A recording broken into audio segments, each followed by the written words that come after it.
Русский дом в Валете начал работу над созданием фильма «Русские изгнанники на Мальте». Он посвящен судьбам княжны Натальи Путятиной, скульптора Бориса Эдвардса и историка Константина Военского-де-Брезе.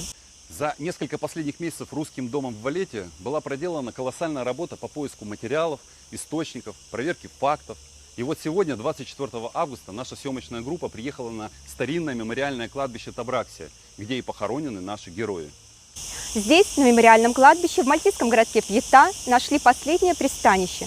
Княжна Наталья Путятина, основательница балетной академии на Мальте, скульптор Борис Эдвардс, историк и архивист Константин Военский. Княжна Наталья Путятина прожила долгую жизнь. Она дожила до 80 лет.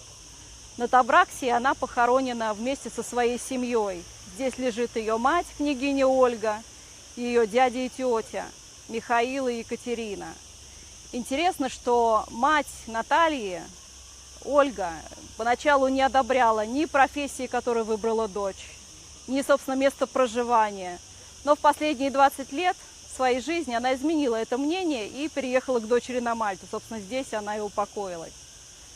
Что касается Бориса Эдвардса, то в последние несколько месяцев его жизни судьба ему наконец улыбнулась.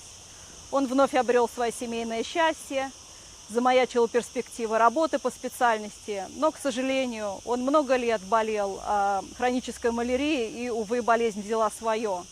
Борис Эдвардс прожил всего 64 года.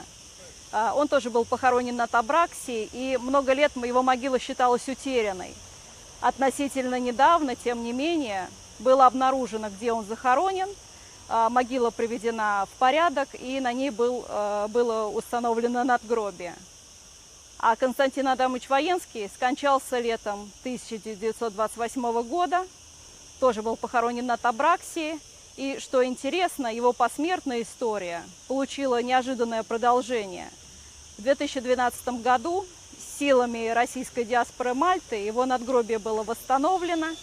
И теперь каждый год к нему приходят члены дипмиссии России на Мальте и члены русской диаспоры, возлагают цветы, чтят память. Все это происходит каждый год в День дипломата, который в России празднуется 10 февраля. Съемки фильма пройдут в Музее изящных искусств Мальты «Муза», Национальной библиотеке и в мальтийских городах.